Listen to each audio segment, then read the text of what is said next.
As we give thanks for Bethany Lutheran's 135 years, we have to remember that without the Reformation 500 years ago, there would not be a Bethany. In fact, had the Christians lost the siege of Vienna to Suleiman the Magnificent in 1529, it might even be a mosque. Therefore, I want to begin by looking back at a few of the issues that prompted the Reformation and its impact on the formation of Bethany. Now, just a few personal comments. And these are thoughts that came to me as I was researching, trying to understand everything. Can you hear me? Is my voice okay? No. Get closer to the mic. I can turn it up too.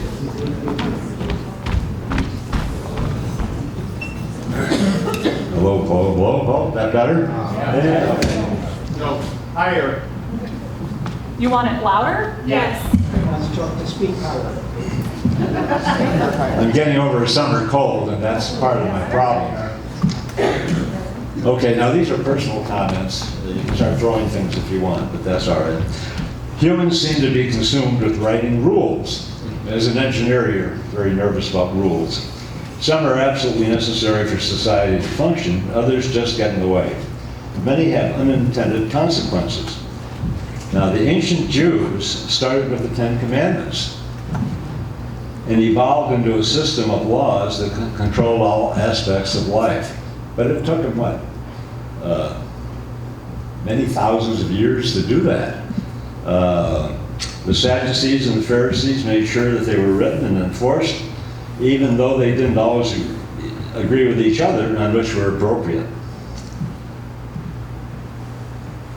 The United States started with the Declaration of Independence and the Constitution. Today we have tens of thousands or more of pages of laws and rules, some that conflict, and a huge bureaucracy. So we shouldn't be too surprised that over 16 centuries the Roman Catholic Church evolved its own set of rules. But by our standards today, the ancient Jews and the Roman Catholics were pikers. They didn't even come close. The interesting thing about rules in general is that they're usually written by the powerful for other people to follow, or to assure that the writer's personal good fortune. Just look how our Congress exempts itself from those laws that it writes for the rest of us. Eventually, when rules become too burdensome, change is necessary. That change can come by revolution, as we celebrated a week ago or 2 weeks ago, on the 4th of July, by elections under the best of circumstances, or by reformation, as in the case of Martin Luther. Sometimes it just simply happens without much forethought. Luther certainly did not intend to create a new religion when he nailed the 95 Theses to the door of the Wittenberg Church. However, money, power, and control tend to be the basic ingredients that drive the rule makers and frustrate those that are being ruled, potentially causing the bubble to burst. The triggers of the Reformation. The use of indulgences to raise money by the Roman Catholic Church was a major factor that led theologians to question the validity of the Pope and the edicts of the Church. Indulgences were payments made to the Church to remove the souls of deceased relatives from purgatory or hell. In rare cases, prepayments could also be made by the living to buy future access into heaven after their death. One of the sayings during Luther's time was known as Tetzel's jingle. Tetzel was a Catholic priest that went around pushing the indulgence activity. And the jingle went as follows: "As soon as the coin in the coffer rings, the soul from purgatory springs." Private confession was another trigger because it represented another means of control by the church. Now, you think the Reformation started at the time of Luther. The fact of the matter is, back in the 14th century, people were starting to wonder what was going on. And there was a theologian by the name of John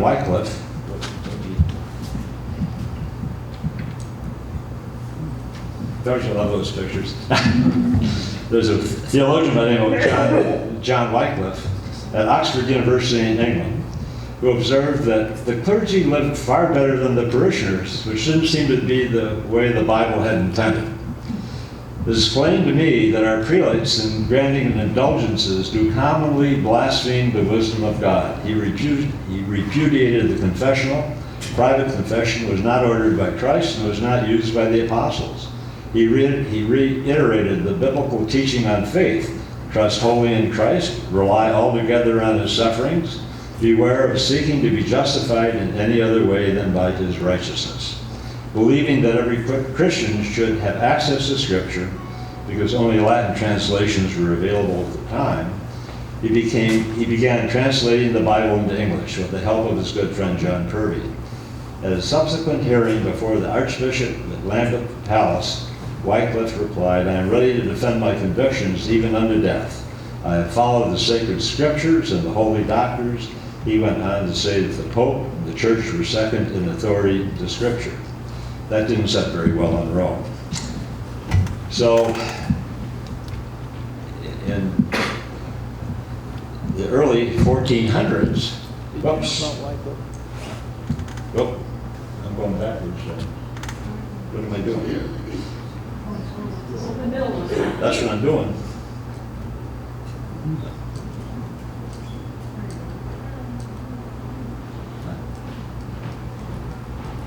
Oh, there it is. There we go. Got it. Got it. Okay. John Huss. Early 1400s. He was a theologian at Prague University in Czechoslovakia. He came from Hus, Czechoslovakia. Hus is the Czechoslovakian word for goose. So his name is really John Goose. He found Wycliffe's writing to be very inspirational, informing his own positions relative to the Catholic Church. He said that they fundamentally changed his views on the Pope and the teachings of the Church.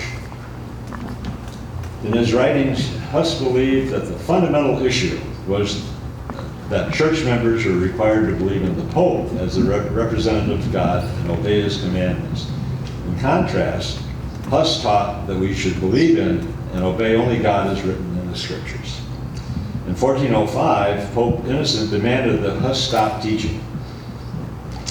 But other events occurred such that he was promoted to rector of the entire university. Pope Innocent. We'll see how innocent Pope Innocent was. Events occurred that he was promoted to rector of the entire university. His sermons drew huge crowds, and his followers were known as Hussites. Some of Huss's writings were burned, and the situation became more tense. Then the Pope ordered indulgences to be sold in Prague, which Huss vehemently denounced. John then had to flee Prague, but while in exile, he wrote his most important work concerning the Church, in which he claimed the Church was founded on Christ, not Peter. Huss was excommunicated in 1412 for insubordination. That didn't slow him down, so he was summoned to trial at Constance, Germany, on the charge of heresy. He arrived in November 1414. He was promised safe passage. At his trial, when asked to deny his published statements, he said that he would agree only if they could be proven wrong by the Bible. He was given many chances to recant, but steadfastly refused. John Huss was judged guilty of heresy and sentenced to be immediately burned at the stake. As the fire was being lit that fateful day, that was July 6, 1415, remember that 1415 date, John Huss gave an inspired prophecy. There are many versions of it, but the following appears to be the most authentic. The executioner said, "Now we cook the goose." And Huss replied, "Yes, but there will come an eagle within 100 years that you will not reach." Huss was the inspiration behind the Moravian Church. The Hussites eventually became known as Moravians, and they were very mission-oriented and spread the gospel all the way from Norway to Africa. So it's really interesting to see how the Moravians and the Lutherans sort of interacted for a long time. Now, I just want to take a quick look at the Renaissance and in the early 16th century at the time of Luther, because we had I'm going from left to right across the top, we had Copernicus. He went out and said, I hate to tell you this, Mr. Pope, but the Earth is not at the center of the universe. And the sun is the center of the solar system, and that really put things into turmoil. We had Christopher Columbus. He helped prove that and Magellan, and they helped prove that the Earth wasn't flat. Actually, it was round. In fact, you could go west to get to the east if you wanted. We also had Suleiman, who I've already mentioned. He was probably the most famous of all the Ottoman Empire sultans, and he was conquering Eastern Europe, and well on his way into Central and Northern Europe through Vienna, and he put a siege on Vienna, and Vienna held, but he could have really changed all of our fate. Then we had another fellow on the lower left by the name of Machiavelli. And he created the field of political science with his book, The Prince. And he clearly explained the acquisition of power and the need to keep it by any means necessary.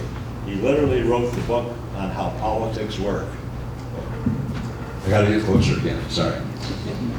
And then, of course, we had...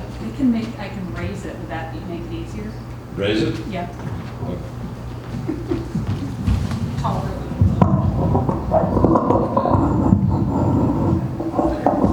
Okay. Thank you. And then we had Michelangelo and Da Vinci.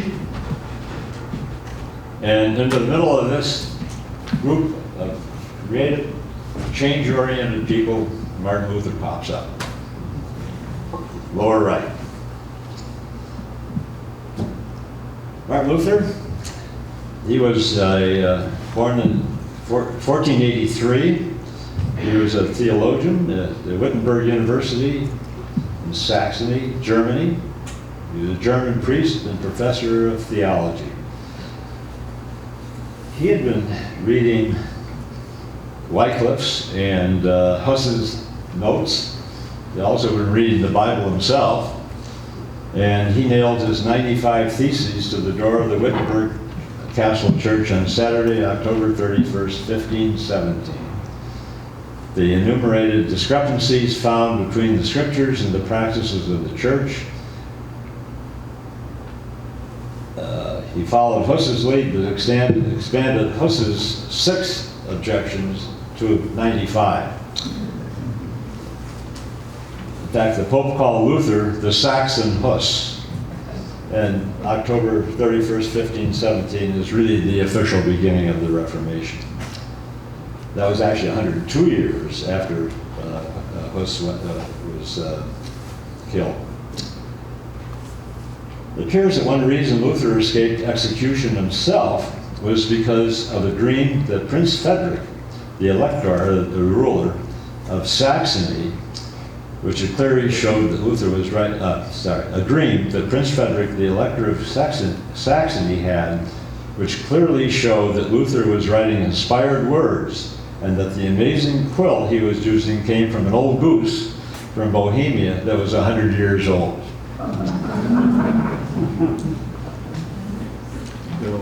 There's Prince Frederick. Looks rather contemplative, doesn't he?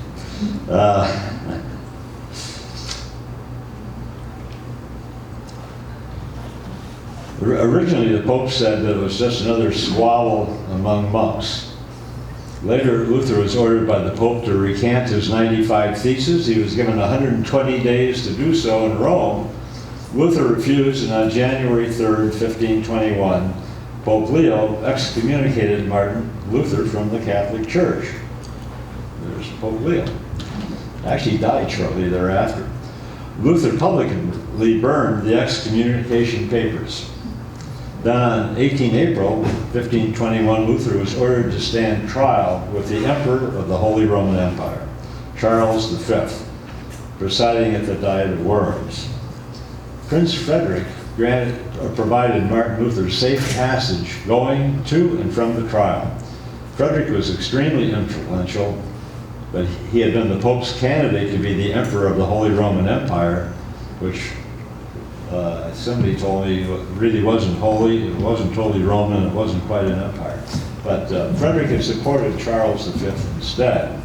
When asked to retract his statements at Worms, Luther's response was, "Unless I am convinced by the testimony of the Scriptures or by clear reason, for I do not trust either in the Pope or the councils alone, since it is well known that they have often erred and contradicted themselves.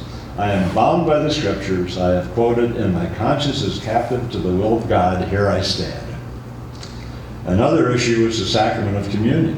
The Catholic Church believed that during the Mass, bread and wine were converted to the actual body and blood of Christ through transubstantiation. The Calvinists in Switzerland believed that it was just symbolic. When challenged as to whether it was the actual body and blood of Christ, Luther's reply was that it all depended on the faith of the recipient. He turned the traditional thinking upside down and placed the focus on the faith of the believer, not the power of the church. Luther said, "All Christians are priests, and so have the power to test and judge what is correct or incorrect in matters of faith." That really took the power away from the Catholic clergy. Luther's fundamental positions were, we are saved by God's grace alone, not the Pope or the Church. Our salvation is through faith alone, not through works or indulgences. And the Bible is the norm for faith and life, not the dictates of the Church. On the return from Worms, Luther was intercepted by German knights sent by Prince Frederick, and he was taken to Wartburg Castle for his safety, where he remained for almost a year. During that time, he translated the New Testament into German and continued to write articles questioning the practices of the Catholic Church. Eventually, he returned to Wittenberg and translated the whole Bible into German.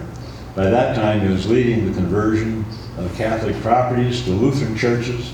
Luther did have a sense of humor. During one negotiation, he wrote to his wife, "There are no devils left in hell. They are all sitting across the table from me." He loved music, even wrote a number of hymns. He loved good food, and is well known for his dinners with many participants. According to the Wall Street Journal, last May, Luther's followers' main demand was to worship God as they see fit. Luther's religious rebellion sparked a political revolution. Not only did he change the world politically, but he changed it spiritually as well. He put the power of knowledge of God into the hands of the people. He liberated the common man from the hold of the church, and he put the onus of faith and salvation into their own hands. Luther stood by these views no matter how much they angered the Vatican and how much it tore the European continent apart. His impact was massive, making him potentially the most influential person of this century. Okay, but he had a little bit of help. Without this help, Luther would be just an obscure monk pounding things on the door of the church. What happened was that movable print typing had been invented in Europe by Johannes Gutenberg only a few decades earlier. All of a sudden, multiple copies of manuscripts could be printed and circulated throughout Europe. The printing presses were the state-of-the-art technology for communications, much like we have the internet today.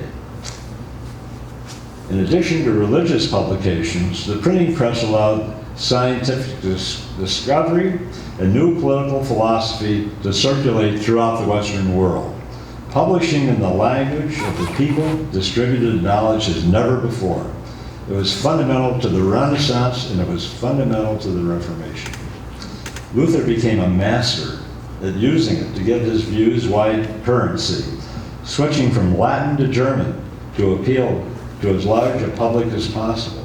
The sermon on indulgences and grace, for example, went through 25 printings between 1518 and 1520. His German language Bible went through 5 revisions. He alone was responsible for 1/5 of all the works printed in Germany between 1500 and 1530. Here's the secret. He never charged the printers for publishing any of his writings. Does that sound familiar? How does the internet work today? You can get all the information you want for free. I think Luther probably used the same technique.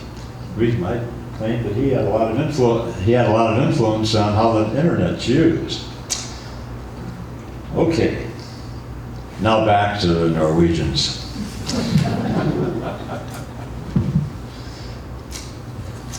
Olaf Tyrigson came from England with many ships and men in the summer of 995. He came to claim the throne of Norway and to bring Christianity to the country. He went ashore on the island of Moster on the west coast of Norway. On the island, Olaf Tryggvason held the first official mass in Norway. About 35 years later, Norway was officially a Christian country under his son Olaf II, known by all you Norwegians as St. Olaf. Sweden took a little longer since the Swedish Vikings were burning the churches down as fast as they could be constructed. I have to tell you an aside. When I became president of Bethany Lutheran, first of all, both my parents are Swedish. So when I became president of Bethany Lutheran, I said to Ellie, I said, I hope the steeple doesn't fall down. Well, it didn't fall down, but it did catch on fire. And I think that probably that was a bolt from above saying, straighten up and fly right. So.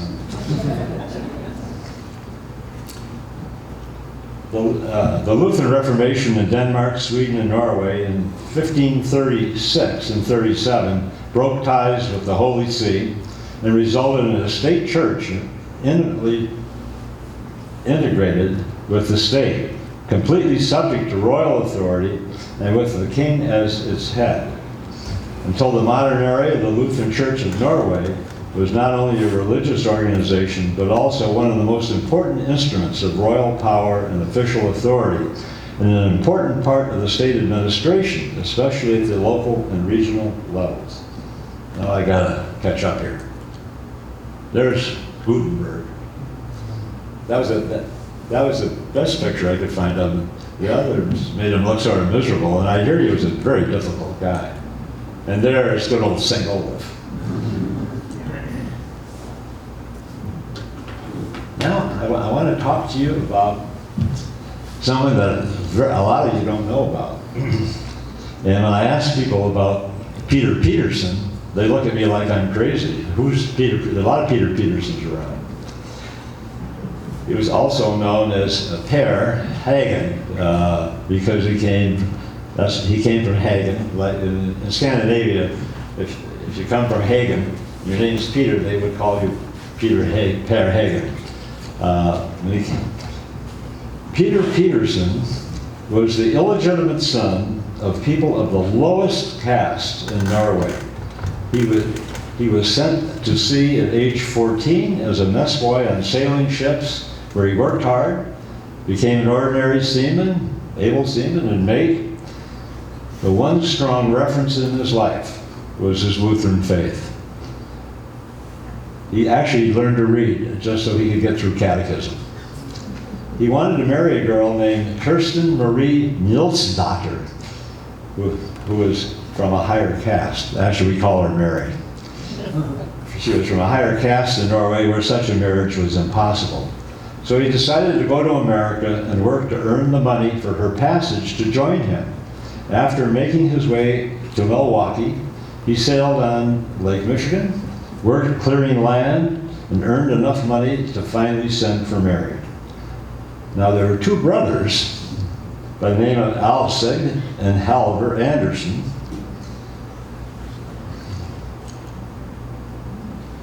Oh, I'm a little ahead of myself. Okay, two brothers, Aslak and Halvor Anderson came over from Norway on the same ship as Peterson's fiancée and escorted her to a reunion with Peter in Milwaukee. After Peter and Mary were married by a Lutheran pastor, they cleared the land, built the house with the logs, and settled in New Denmark, Wisconsin. They remained good friends with the Anderson brothers.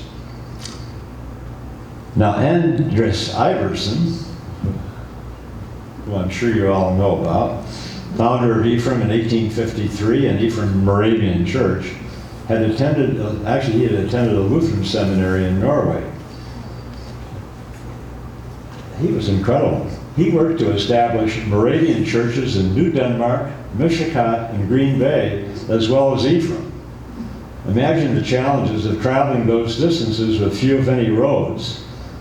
He did it on foot, horseback, or in good weather if there was a sailing vessel. Yeah, I mean, it's incredible, the dedication. He met Peter Peterson in New Denmark, and they became friends, and he encouraged Peter to relocate to Ephraim while he was staying with Peter and his wife in 1855. By that time, Peter decided that there had to be a better way to make a living than the hard work of clearing land and farming. Peter was a very generous and forgiving man. Before I get to that,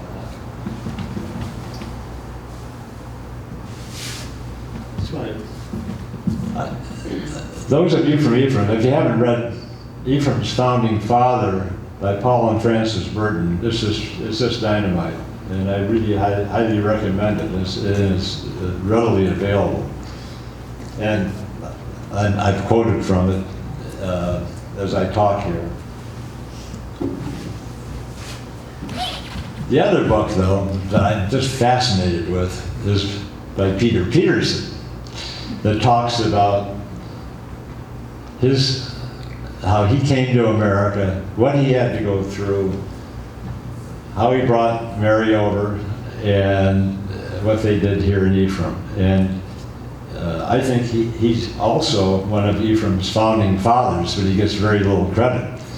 The fact of the matter is, there's only one picture of Peter that I could find, and that's the one that we already showed to you. But if you haven't read on both sides, 68 pages, I mean, it won't take you all night. But it's really, I found it, I was almost emotional reading it, because when I thought through, today, people just have no idea what it took to arrive here in this town. What's the name of that book, John? Pardon? What's the name of that book that Peter Peterson wrote? On both sides of the ocean. I'll put them out here if you want to see them.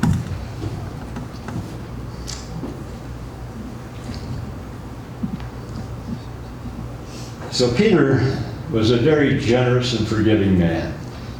He befriended and aided a Danish Rasmussen family over a period of years, helping them with their English, getting them boat passages, looking after their sick, burying their dead members of the family, finding them a home and work in Milwaukee, sharing his hard-earned money with them, and finally giving them his house and half his land in New Denmark, Wisconsin. Peter and his wife Mary, along with their adopted son, James Hansen, relocated to Ephraim in 1856. They left Ephraim a few years later, set up stores in Green Bay and Sturgeon Bay, and returned in 1871. He built a pier to help float logs out to the sailing ships for delivery to markets at the south end of Lake Michigan, and opened a store. Part of the store eventually became the Ephraim Post Office. Actually, a lot of you eat breakfast there periodically. His dock was located near the current Ephraim Information Center. Other than farming, this is probably one of the first commercial enterprises in Ephraim. Now, the Anderson brothers had been logging in the Upper Peninsula of Michigan. Peter, along with Thomas Goodletson, a boyhood friend from Norway, encouraged Aslak and Halver to settle in Ephraim because of the commercial opportunities. Now, that look like anyone you know? Looks like Dick Volpin to me. That's his great-grandfather.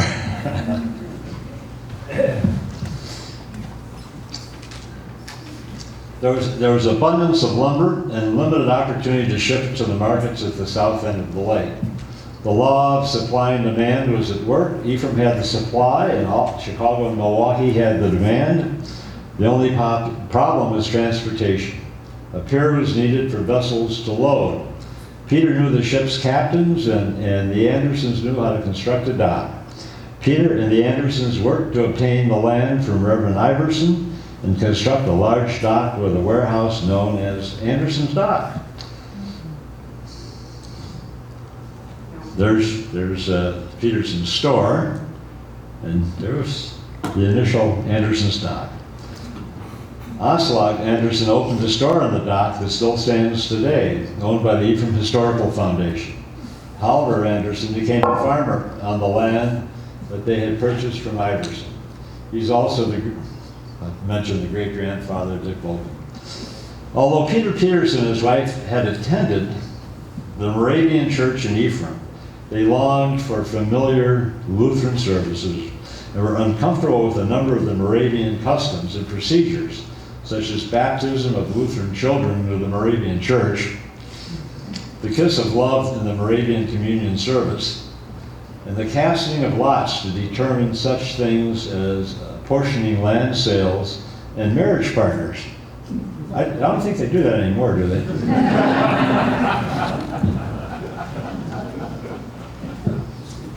There was already a Swedish Lutheran church in Sister Bay. However, its location was very inconvenient, and the preaching was in Swedish, not Norwegian, and believe me, they are different. The challenges in establishing a local Lutheran church in America included the fact that the Norwegian immigrants had come from a society where the state provided the church building, the pastors, and the financing for both. New methods for funding the church, selecting and negotiating with a pastor, and managing the activity had to be considered, had to be developed.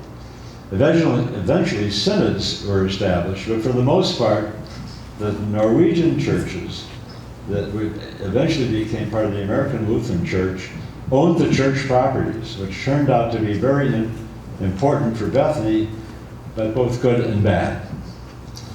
Planning started in 1880. Peter Peterson, along with Halver Anderson, Thomas Goodlisson, Edward Hansen, Morton Olson, Henry Olson, and Simon Evenson were the group of the founders that got together and started to plan for Bethania, Scandinavian, Free, Evangelical Lutheran Church. Descendants of these families still vacation or reside in Ephraim, and I know some are sitting here tonight.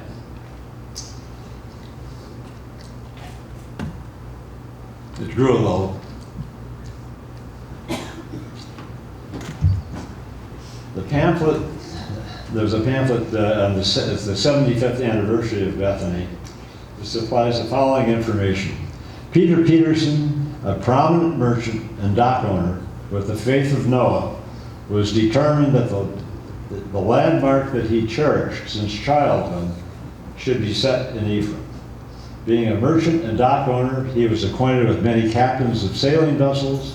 With Mr. Peterson contacting Pastor Bjorn in Manitowoc, it was made possible for Pastor Bjorn to come to Ephraim occasionally and conduct services that were usually held in the homes of Peter Peterson, Morton Olson, and Thomas Goodlisson.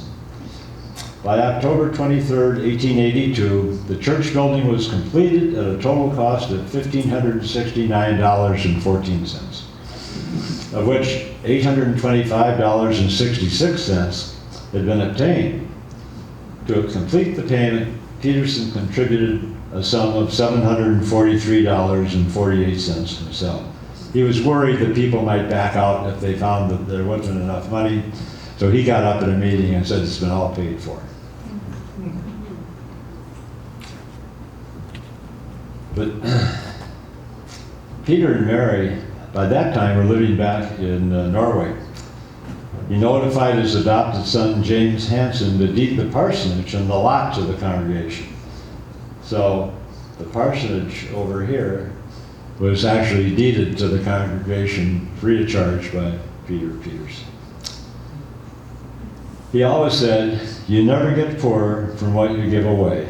Peter Peterson and his wife had arrived in Ephraim in 1856 and moved back to Norway in 1883. It's interesting, the impact that, first of all, Iverson had bringing Peterson to Ephraim, and then Peterson started the church, and Iverson then called him his archenemy.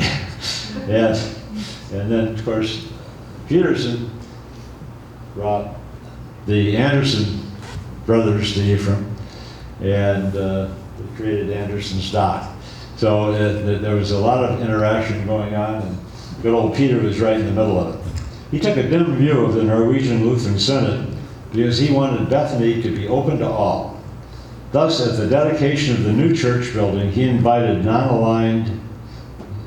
non-synod aligned Lutheran pastor Bethany Lutheran from Chicago to give the sermon. He also had the local Moravian pastor, Reverend Groenfeldt, who succeeded Reverend Iverson, give the opening prayer, and a Baptist minister recites some passages from the Bible. Services continued in Norwegian for the first 2 decades. And Reverend Torgerson helped the new Bethany congregation develop its independent 12-article constitution ratified by the membership on March 31st, 1882, and he helped to recruit a new pastor. And resident pastors served Bethany from 1882 to 1959, when the church became a seasonal ministry. The first resident pastor was Reverend James Olson, who had been recommended by Pastor Torgerson. During this time, Pastor Olson organized parishes in Ellison Bay and Juddville. Interesting. Now this is like the begats, you have to bear with me here. The second was John Vidal, 1893 to 1994, he didn't stay very long. Goodman Kloksdal from 1897 to 1900. John Lawrence in 1900, he was in and out. A fellow by the name of Judlot from 1902 to 1912, he was here for a while. Alfred Flegsgaard from 1912 to 1915. H.M. Mason, 1915 to 1922. Ole Belsas from 1923 to 1928. C.O. Anderson from 1930 to 1933. Walter Melvin Abramson from 1933 to 1944. Everett Nelson from 1945 to 1946. I think you remember that. Reverend E.F. Frethheim from 1946 to 1954. Pastor Frethheim's son Philip was ordained to the ministry on April 4th, 1948, the only ordination ever held at Bethany. We have some pictures of that, actually. Then they had Russell Osnes from 55 and 56, and Reverend Luther Jacobson from 57 to 59 shared with Juddville and Bailey's Harbor. During the time when Bethany had no resident pastor, 1894 and 1897 to 1897, and 1900 to 1902, services were usually provided by the Ellison Bay pastor, who would preach on a Sunday afternoon in winter or Sunday evening in summer. When a pastor was unavailable, a layperson would lead the service, reading a sermon provided and leading singing and devotions. Cancellation of services for most severe winter months were not uncommon. The church was not insulated and had to be heated many days in advance. Now, I want to talk about the affiliation with the various synods. They were independent because of the focus of Peterson. They were independent from 1882 to 1894.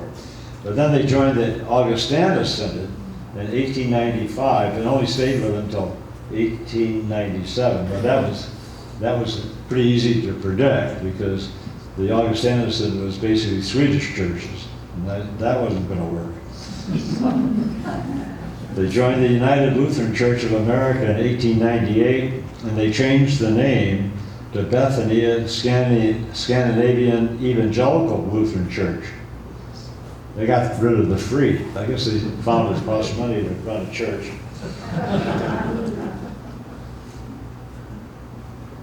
The elder.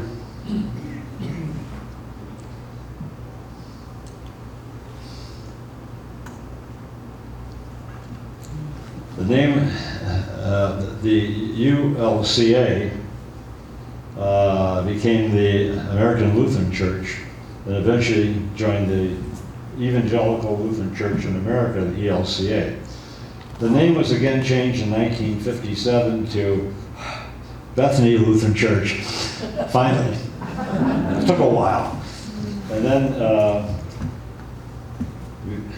Bethany became Synod independent about 2010.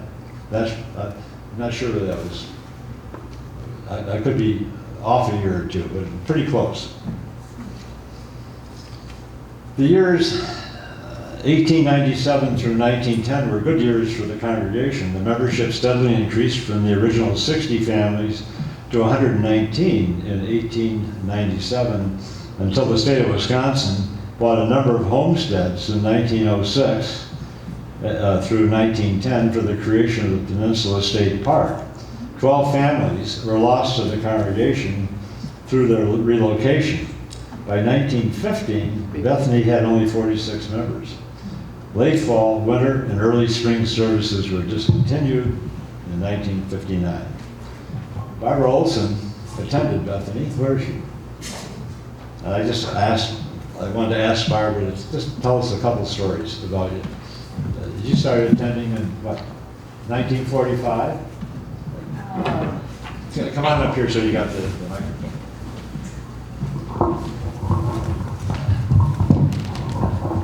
I'm gonna bring it down. Yeah, I think so. You gotta stand up. Okay. I did grow up at Bethany. I think I was about 3 when my family joined the church. Mother had been a member at St. John's in Valmy, but it was, she had a car accident, slipping on the ice, and Dad said, "Why don't you go to church in Ephraim? We've got a good church here." So we've been members ever since.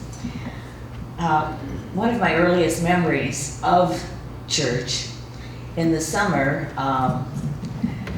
the St. Olaf Choir some of them would get jobs here at different resorts because the Christensen family had a home in the area, and they would sing at the church on Sunday morning. They would sit up on the balcony, and I loved to hear them sing.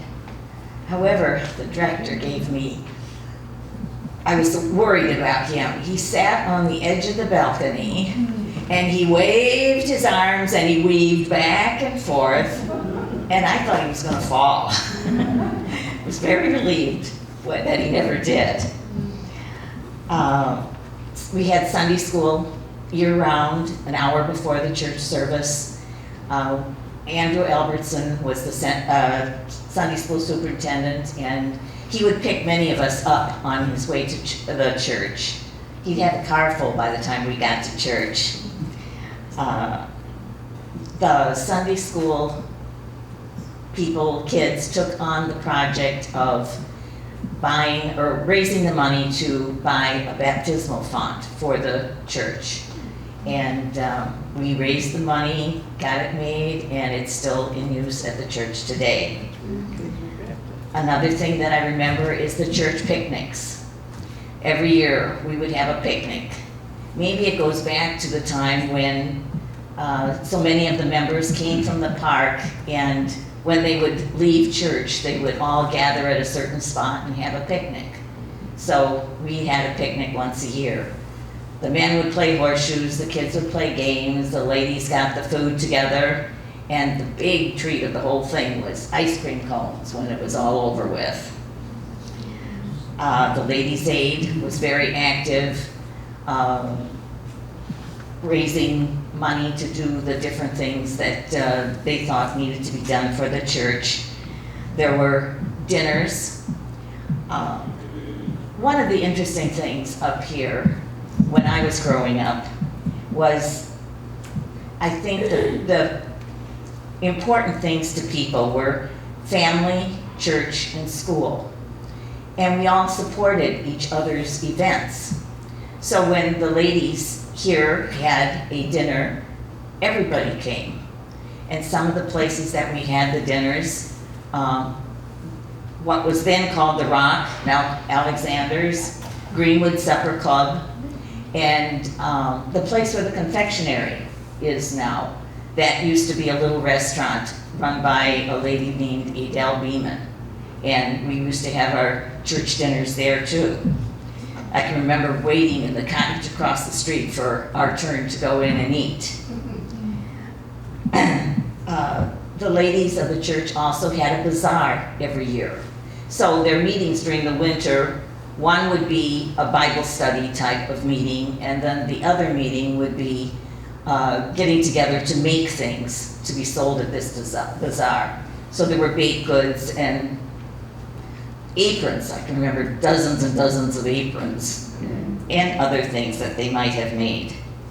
The ladies of the church also, I think this was perhaps in the 50s, made all new paramounts for the church, each one taking a turn at doing some embroidery on these paramounts. We shared a pastor with St. Paul's for most of the time that I was going to the church. We got together for Bible school. The Judville Church had use of what is now a ceramic studio, but it was a school at the time, and we would have our Bible school there, also getting together for confirmation classes. As I got older, Luther League came into my life once I was confirmed. We would have probably once a month gatherings, and other churches had them too, and we'd be invited to go to theirs. And in the summer, both the Moravian Church and the Lutheran Church youth groups we kind of alternated to have outings such as going to Eagle Terrace for a bonfire and singing, and boat rides, scavenger hunts. Oh, and another fun one was at Newport, what is now Newport Park, there was a haunted village, and that was always fun to go to. But we would invite the young people that came here to work in the summer, and like I said, we exchanged. Everybody went to these youth outings. It was our form of entertainment. Growing up in a small church, I learned that everyone needs to be involved and do their part to keep the church going. I took that with me when we moved away from here. And no matter what size of church we belonged to, I found that they needed everyone to be involved too. And now I've completed the circle and I'm back at Bethany.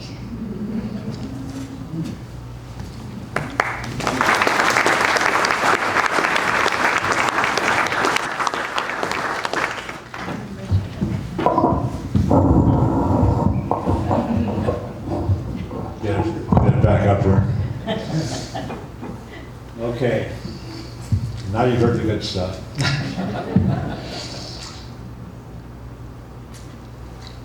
Every church has an unusual character. Notre Dame had its hunchback. Bethany had Ollie. Ollie Yovildin. Ollie and his sister were adopted from an orphanage in North Dakota by a Lutheran minister and his wife when Ollie was 4, and I think his sister was 3. Ollie went on to star in athletics at Luther College, and after military service he went into the athletic equipment business, supplying major teams such as the Chicago Bears and the Minnesota Vikings. On a visit to Germany, he saw people running around in strange shoes, and he said, "What's that?" And they said, "Adidas." After major success importing Adidas shoes into North America, he retired in Ephraim at a time when Bethany really needed help, both financial and operational. He was very controversial. He always came to church dressed like the janitor, wearing unlaced Adidas shoes. He would wander around throughout the service and comment on the sermon, usually after the service. However, one time as the sermon ended, he was in the balcony and said out loud to the visiting woman pastor, "That is the worst sermon I've ever heard. You'll never be invited back." Ollie supported the church when no one else really could or would, and had a nickname for every parishioner, some not too complimentary. One day when he was complimented on bringing good people into the church at a critical time, he replied, "Yes, and I got rid of the bad ones," which he did. When he died, at his very large funeral, everyone, including Al Johnson and the president of Luther College, got up and said that Ollie was their very best friend. Just about everyone from that time period has an Ollie story. There'd be plenty of them here tonight. Although controversial, he certainly had a positive impact on Bethany and was there at a very, very critical time. There were two significant women who cared deeply about the church and really kept it going through the difficult times as well. Thelma Erickson, who served as the church secretary for many years, diligently recording and archiving all matters for the church. And Helen Nicholson, who scheduled all the pastors. The pastors loved Helen because she was so caring about the schedule as well as the parsonage. Ollie took over from Helen and had a slightly different relationship with the pastors.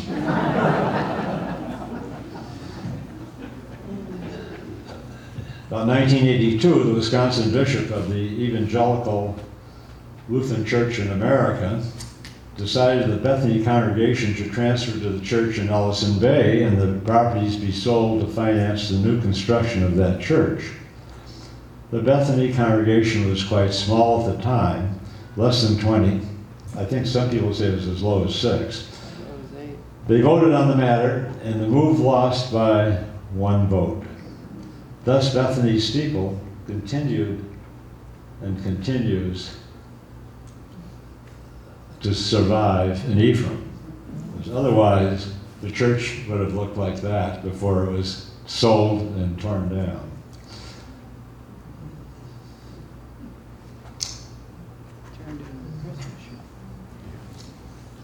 Okay, I got to find where I am.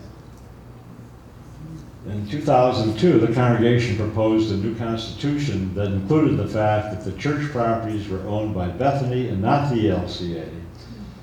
Turns out the former ALC churches congregations owned the church properties, not the synod, as opposed to the LCA churches, the old sweet churches. They didn't get it, where the opposite was true. The bishop strongly objected, but the new constitution was ratified by the congregation and finally agreed to by the bishop.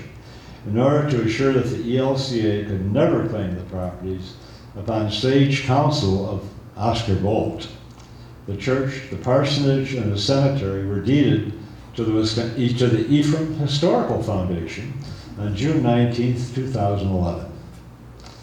According to the agreement written by Ephraim attorney Richard Hoyerman, the Bethany Lutheran congregation has perpetual easement on all the properties as long as the congregation exists and can maintain the properties. The agreement has been used as a model for other congregations. The Bethany Heritage Endowment Fund was established to maintain the properties as historical landmarks in the event the congregation ceases to exist or until another Lutheran congregation is established. During the same time period, the congregation was informed that the ELCA did not include seasonal ministries. They didn't have that category. So Bethany was bureaucratically dismissed from the ELCA.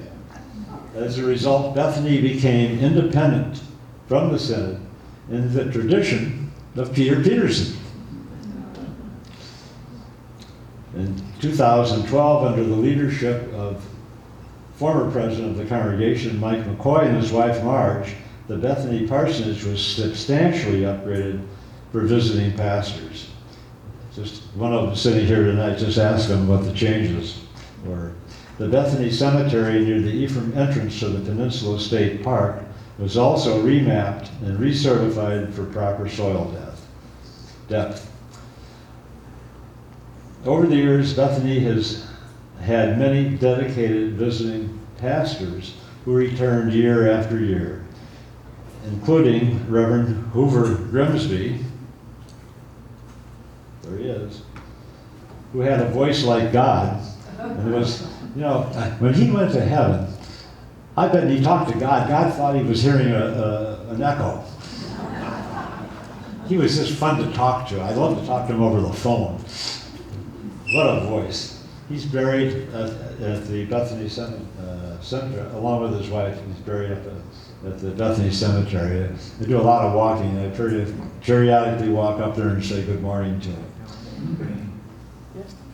He was pastor of Central Lutheran in Minneapolis, a large church in Milwaukee. He was on the board of Carthage College, and he was really quite a guy. We had Dr. Roy Harrisville, who was a New Testament professor at Luther Seminary. He had written a number of books. When he gave a sermon, it was like listening to a machine gun. And he had so much information. He was just fantastic. We have actually Reverend Mick Roschke. He's sitting here tonight. Mick, just wait, will you? There he is, right back there. He served 22 years at Reformation Lutheran Church in the inner city of Milwaukee. And this is your 27th year at Bethany, I believe. I think Mick says that if you have an inner city church, you don't commute to work because all the action happens at 3 in the morning. So you have to be there.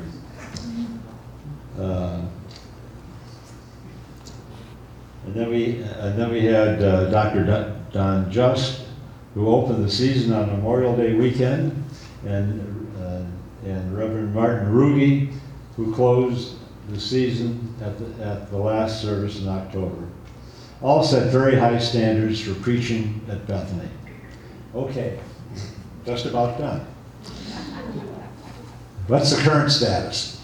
Bethany has over 100 members, continues to grow, has no debt. It's open every Sunday from Memorial Day weekend to mid-October with visiting pastors.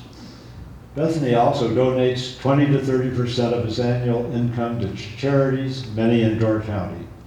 Although Bethany does not have running water and is still not well insulated, it does have a high-speed connection to the internet. Services are streamed live every Sunday at 9:30 a.m. at BethanyEphraim.org and archived at the same address for future viewing. The church, the parsonage, and the cemetery are well maintained for the future. Bethany fulfilled Peter Peterson's vision in that it is not affiliated with any of the Lutheran synods. It welcomes all Christians. As an independent Lutheran church, it provides open communion and traditional services every Sunday from Memorial Day weekend until mid-October. I guess I have this one last thing I'd like to show you. I'm so excited about Bethany. You know, it's nice to have two steeples in town, isn't it? Had the bureaucrats had their way, there'd only be one. At this point in time, this is a chuck aside here. At this point in time, there are about 3.5 million Lutherans in the United States, down from well over 5 million, not too long ago. Tanzania has 6.5 million Lutherans and is growing. Indonesia has 6 million Lutherans and growing. Has to make you wonder what we're doing wrong. Last winter at our church that Ellie and I attend in Naples, there was a woman pastor from Tanzania. And she was obviously here as a missionary, trying to buck us up. So Bethany had its challenges, Bethany overcame them. As Lutherans, we have our challenges, and I think we can overcome them. Thank you all so much.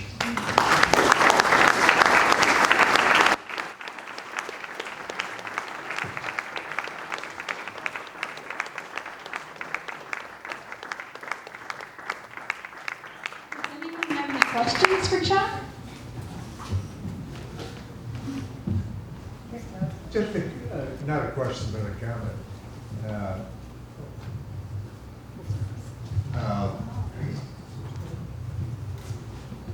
You're talking about Peterson and the generosity of the man.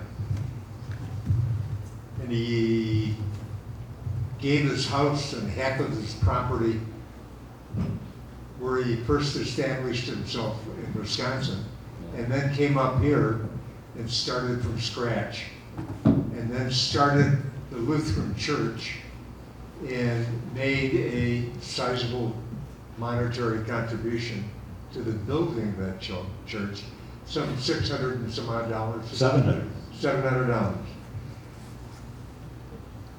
To put things in perspective, when Peterson first came to the United States, and he had no money, zero,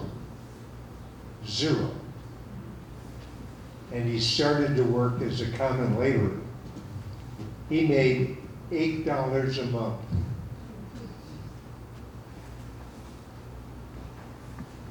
Where did he get the money? And I know it was hard to come by, He sold indulgences. but he worked, earned it, and saved it, and didn't keep it. He generously gave it away. And I think that's remarkable, especially at that time when nobody had anything. Of course, that maybe it's the religious background of the man, and he wanted to share what he had. Well, as I read the book, I got emotional reading it, I must tell you, because it's really worth it.